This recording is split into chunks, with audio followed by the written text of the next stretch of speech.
"This table is for family," my aunt said, and slid the place card out of my fingers. "You can sit at the bar. Don't make a scene, Maya. It's Dad's night." My cousin laughed across the white linen. Then the waiter set a heavy leather folder in front of me. "As discussed, you're covering the $2,200. I'm Maya. I'm 27. I work as a junior project coordinator at a community arts nonprofit. It's not glamorous. I manage spreadsheets and call vendors and write little grants that sometimes get approved. I stretch every dollar like it's elastic. That's how I grew up. After my parents split, it was just Mom and me. We learned how to fix a leaky faucet by watching videos. We learned how to say no to things that looked shiny but cost too much. I learned to be useful. In my family, I'm the helper. I book venues, design flyers, pick up cakes, drop people off at interviews, babysit, bring duct tape to every event because someone always needs it. I don't complain. I nod. I smile. I carry boxes with my hip pressed against the door because no one holds it open. I tell myself it's okay. At least I'm needed. But needed isn't the same as wanted. I'm not rich. I'm not flashy. I don't drip in gold or float into rooms with people turning their heads. I keep receipts. I ask questions. I don't break when people push. That's the part no one expects when they decide I'm safe to use. And if you know what that feels like, if you've been underestimated so long it starts to feel normal, subscribe if you know the pain of being underestimated. This community listens. The dinner was for my uncle's retirement. Fancy place, soft light, leather chairs that hugged your back. The kind of menu where the prices didn't have decimals, just numbers that made your stomach tighten. I'd confirmed the reservation because that's what I do. I sent reminders in the family chat because that's also what I do. No one asked me to sit at the main table. No one said I couldn't either. At the host stand, Aunt Lori stepped close with her perfume floating like a warning. "Bar's open, sweetheart." "Family needs the main table." "I'm family," I said. My voice sounded smaller than I felt. "Don't make this about you," she said, and smiled like a lid snapping shut. I kept my coat on longer than I needed to. The bartender looked young, maybe my age, with a tired kindness in his eyes. "You good?" he asked. "I'm fine," I lied. I ordered the cheapest pasta and a soda. I ran my finger around the edge of the napkin and pretended I couldn't see my own name card lying under someone else's wine glass at the big table, like I was a placeholder they'd decided to erase. The toast started. Uncle Mark laughed so loud the room paid attention. People clinked glasses. A cousin leaned his chair back so far it squealed. My stool wobbled and I pressed my foot into the brass rail to steady myself. Blake swaggered over with his tie loosened and that smile he uses when he wants something. "Hey, you're good to grab the tip, right? Like 200? You make spreadsheets all day. You'll live." I didn't. "Agree to that," I said. He smirked. "It's a family gift." "Whose gift?" "Our gift," he said. "Yours." I watched him walk away without waiting for my answer. I watched Aunt Lori add a laugh to the end of a sentence like a decoration. I watched the dessert plates come, out and go down and come back empty, all at the table that was for family, and then the waiter put the leather folder in front of me with 2 hands like it was heavy with bricks. "As arranged with the reservation contact," he said. "You take care of this." I opened it. The number was a shout, $2,200. The room went quieter in my head. I could feel eyes slide toward me, then away, then toward me again like I was a car accident they didn't want to stare at. I tilted the folder so the total faced the bar light and not the faces behind me. "I didn't arrange anything," I said. "Blake told us you'd handle it," the waiter said with eyes that looked sorry and tired at the same time. "Of course she will," Aunt Lori called without standing. "She knows it's for the family." I turned my head. "I ate at the bar," I said. "I ordered pasta and a soda." Aunt Lori waved a hand. "You know how optics are. Let's not get dramatic." Blake raised his glass. "Shout out to Maya for handling the boring money stuff like always," he said. The table laughed. Even Uncle Mark chuckled. Then one of the older uncles, one who calls me kid no matter how old I get, added, "Useful girls don't need seats. They need tasks." The laughter clinked like ice in a glass. People looked at me, and then looked at their plates, and then pretended to read the menu like they hadn't already ordered. I stood up. My stool scraped the floor with a long, rough sound. "I'm not paying for this," I said. My voice came out clear. "I didn't agree to this." Blake leaned back in his chair and smiled like he'd rehearsed it in a mirror.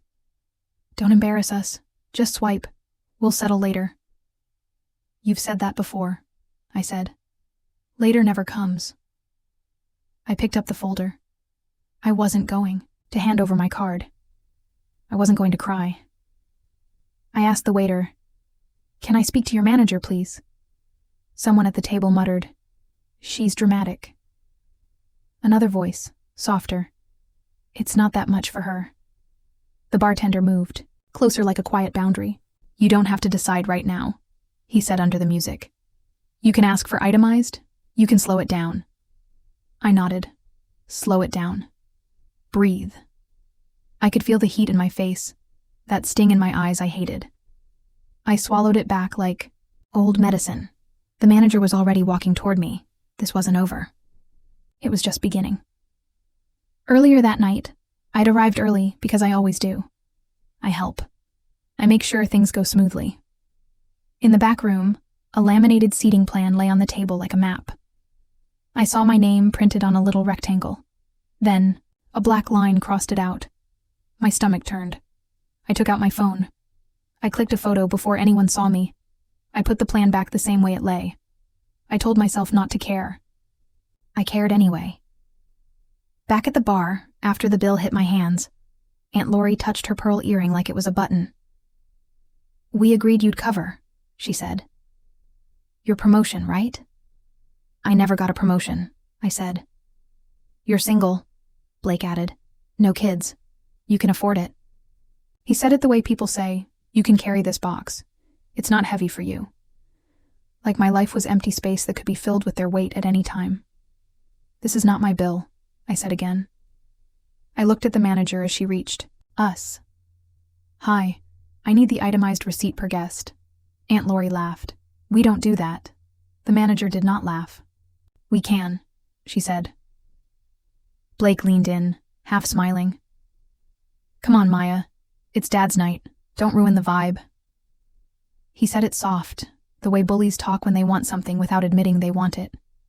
I picked up my bag and set the leather folder on the bar like I was putting down a dare.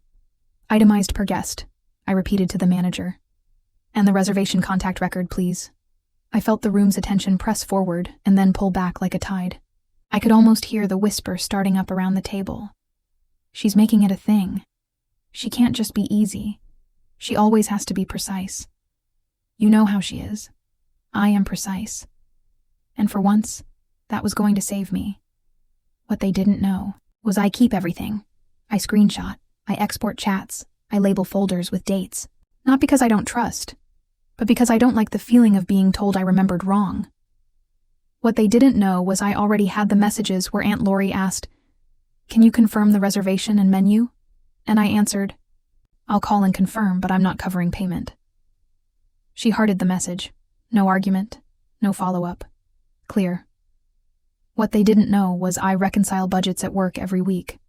I read bills that run longer than grocery receipts and find the line that doesn't belong. I can tell when a 180 bottle of wine walked across a table on someone's tongue and not mine.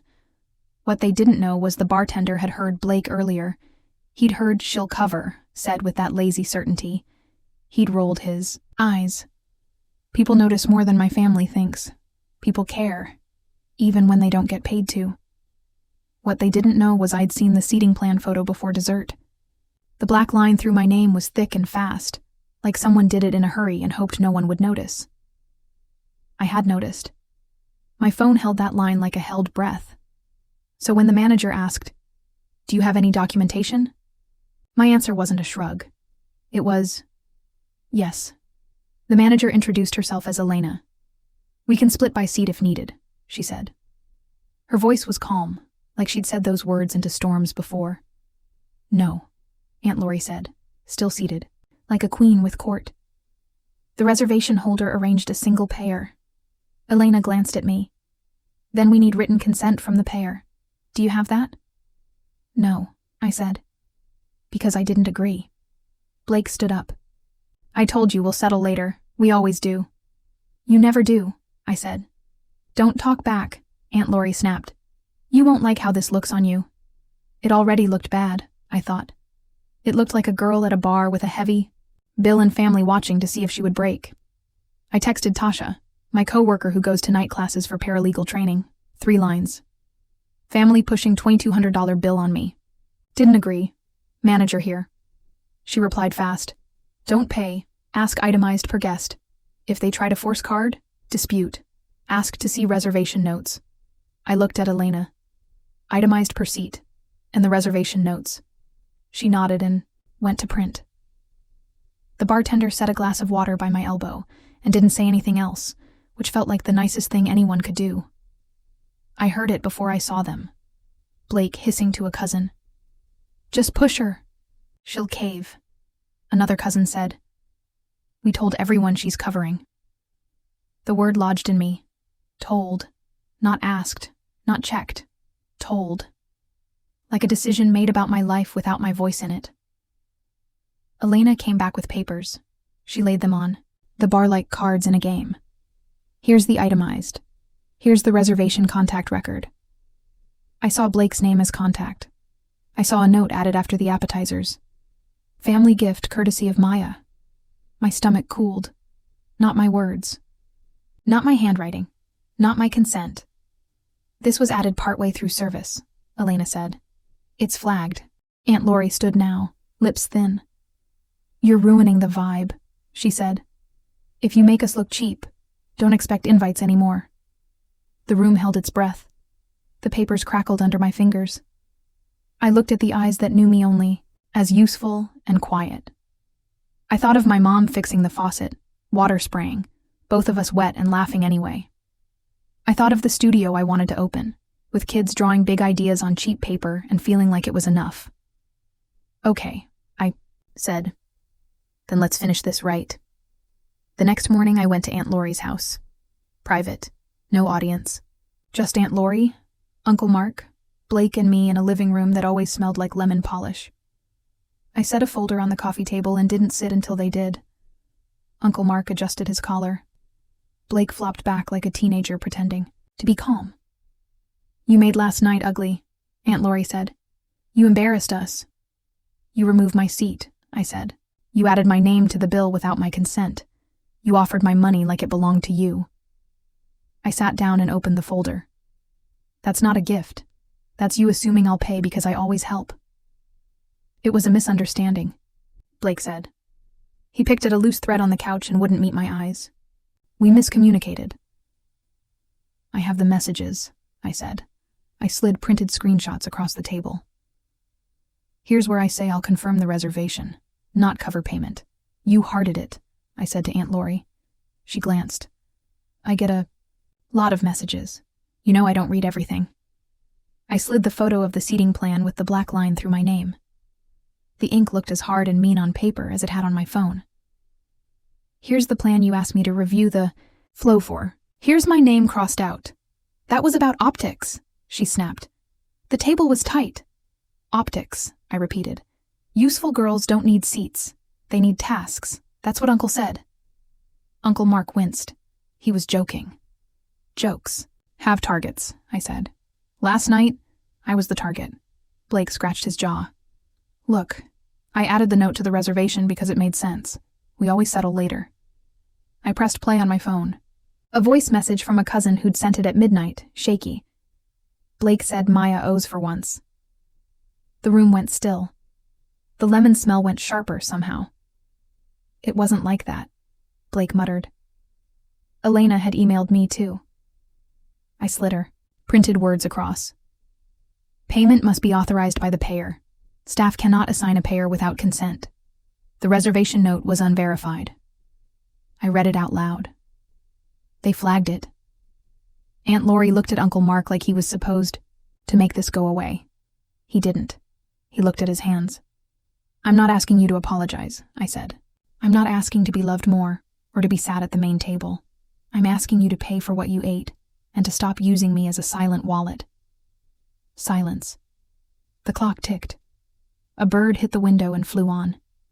Either we split the bill, buy seat today, I said, or I forward all this, texts, the manager's statement, and the voice note, to the card company and to the family group chat. I don't want to, but I will. Aunt Laurie's mouth tightened. You wouldn't. Try me, I said. Uncle Mark rubbed his face and sighed. We'll split it, he said. It's fair. It was always fair, I said. Blake looked at me like I'd broken some unspoken rule that only applied to women in our family. The rule that says, be helpful, not firm. Be quiet, not clear. He muttered, Fine. For the record, I added, I'll pay for my pasta and my soda. That's it. Aunt Laurie didn't fight. Her shoulders sank a little, like deflated decorations. The day after a party. We went line by line, seat by seat. Wine bottles got assigned to the people who'd ordered them and laughed loudest. The steaks went to the ones who liked to say medium rare like a password. The dessert flight got split among the sweet teeth who pretended not to eat sugar. I pulled out the cash I'd brought for my meal. I laid it in an envelope and set it on the table. No extra. No guilt tip to grease a piece that always seemed to slide away anyway. A few cousins texted later. Sorry, that was messy. I didn't know, I swear. Blake shouldn't have said that. I read each one and didn't respond right away. I was tired of managing the feelings that come after someone's done the easy thing and wants credit for the hard one. Aunt Laurie sent a single line. Next time, communicate better. I looked at her message and laughed. I'd communicated. She just hadn't liked what I said. That weekend I booked myself a solo brunch. The host smiled like he meant it and led me to a window seat that looked over a street market full of bright fruit and loud haggling. I ordered pancakes and coffee and let the syrup drip slow. I opened a notebook and sketched a plan for a community studio. Cheap paper. Big ideas. Kids with hands full of charcoal and eyes full of spark. Maybe I'd call it Seat at the Table, just to make myself smile. I walked out into the sun and didn't feel small. I felt like the space in me had been mine all along. Not empty, just waiting for me to fill it with what I chose. I finally understood I never needed their approval. If you've ever had to prove your worth to people who looked right through you, I see you. If you know that heat in your face when someone calls you useful and means easy, I see you. Where are you watching from? Drop it in the comments. Your voice matters here. And if you've stood up and said no with shaky hands, you're not alone. Subscribe for more true stories of betrayal, justice, and strength. Your story could be next.